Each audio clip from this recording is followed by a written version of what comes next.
What's up, everybody? I'm Ethan Lee, also known as Watcher Syndicate. This week, unfortunately, no dividends were paid out. I also received another credit card that I applied for, the Credit One American Express card. Much like the Discover 8 cashback I received last week, it's a good card for people with damaged, low, or no credit to start off with. The Credit Card AmEx has a flat 1% cash back. However, it has an annual fee of $39. This is a great card to start building credit with. However, I see myself inevitably getting rid of this down the road for something with better options. My personal one has a credit line of $300.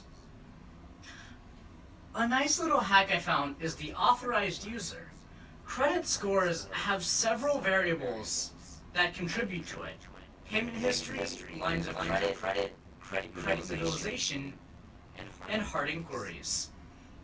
When I apply for a credit card, a few things happen. I get a hard inquiry, which is a minor negative mark that will stay with me for about up to 2 years. If the card gets approved, my utilization goes down. The percentage is only taken into account here, so therefore, if someone used $700 out of 1,000 line of credit, that appears the same as someone who only used $70 on a line of credit of $100. When you add an authorized user, the credit card company will also report the payment history and credit amount to the authorized user's credit score. The plan of attack is for both me and my financial partner to have credit cards and us both to be authorized users for each other. This is quite beneficial, as on paper, we both get credit reporting of consistent payment history of each card, along with the amount of credit it comes with. It's almost like double dipping, but less gross. When you go to a bank to get an approval for a house loan or a car loan, you're able to co-sign. By co-signing, the bank takes into account both persons' credit scores. This means, by doing the trick I mentioned prior, the bank sees 2 optimal credit scores and you will get optimal rates. Last week, when I received my credit cards, I immediately added my financial partner as an authorized user. And this week, the cards came in too for him. The focus of this channel is mostly to keep a visual record of the progress I make along this lofty goal. That doesn't mean, however, this has to look as jank as it has from a production standpoint. I would like to keep a record of how much I've spent on this entire project, and if I ever end up making a return on it, I'd like to zero the balance out. The reason this part looks a lot better than the next upcoming parts is because I recorded this after I recorded the next couple parts. So there's a little discrepancy there.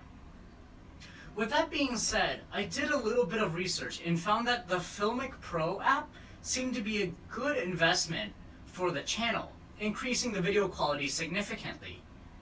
So the current balance sheet is $16.03. I use various Adobe Creative Cloud softwares to edit videos and such. I don't count them as I need them for college anyway, regardless of if I have a channel or not. On Tuesday, a few cards I bought came in. 2 copies of Sarah's Sanctum and 2 copies of Femerif Enchantress.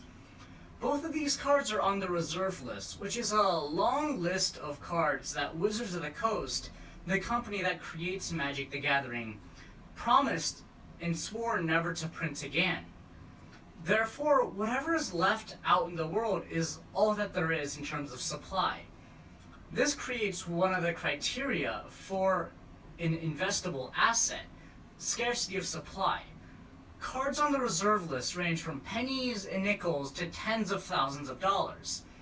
Sarah's Sanctum is currently about $110, while Femerif Enchantress is about $4. This brings my reserve list collection to 1 graded Savannah, 1 graded Serra Sanctum, 2 raw Serra Sanctums, and 2 raw Ephemerith Enchantresses. This week, another LGSA frequent recently opened up again. The other store I go to only buys cards over $1, as they're not primarily a Magic store. This store is, however, so they are able to give me store credit on the less than desirable rares. Now that they're open again, I had a few weeks worth of cards backlogged to sell. It was a fun little trip. It took a bit to get it done, but then again, I had a pretty hefty stack of cards. After about half an hour or so, all the cards were priced out, and the final store credit came out to be about $61.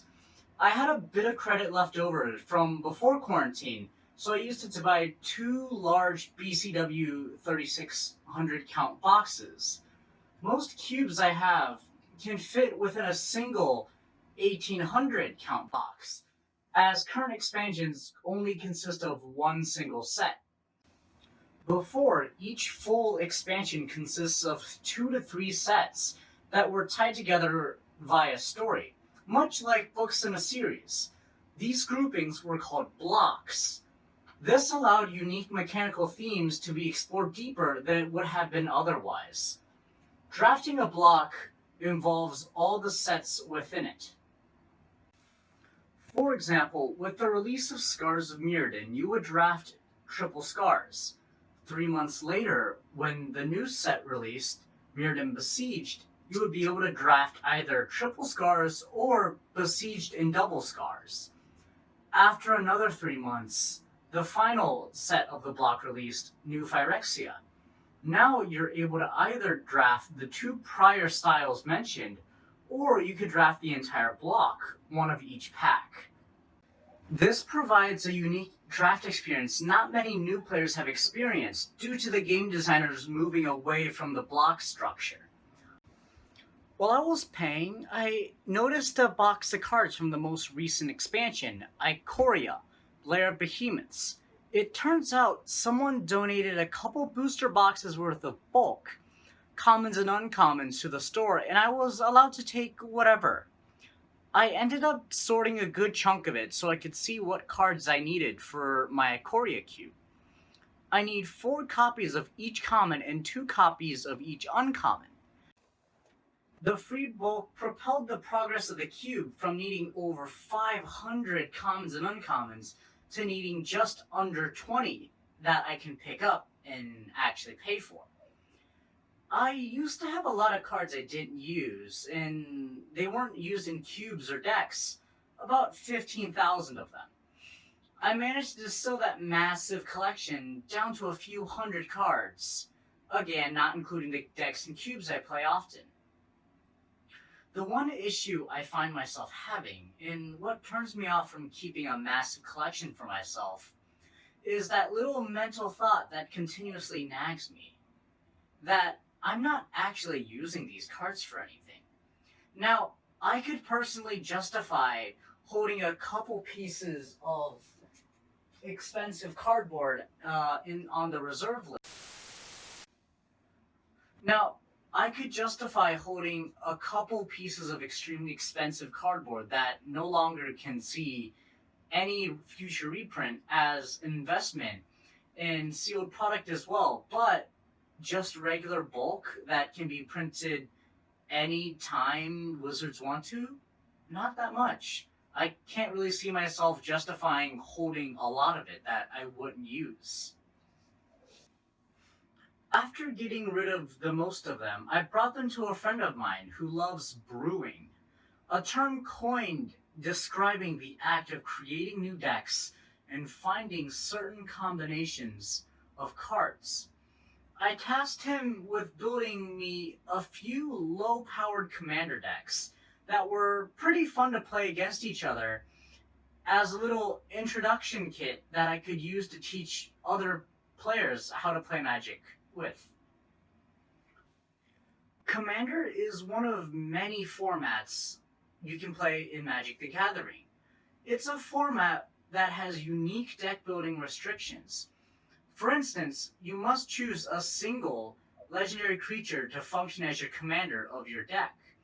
The rest of your deck must be within your legendary creature's color identity. Color identity is all the mana symbols on a card, with the exception of rules text. It also must be exactly 100 cards, where each card is within your commander's colors and unique from one another, with the exception of basic lands. Because of this, it increases the high variance and replayability, where every game is quite different from another. And with that being said, that's everything for today's video. I hope you enjoyed it. Feel free to leave a comment with your thoughts, and don't forget to hit subscribe and the bell icon to be notified whenever new videos posted. Feel free to follow me on Instagram at wf.ethan.lee, where I post art every Tuesdays and Thursdays. That's it. This is Ethan, over and out.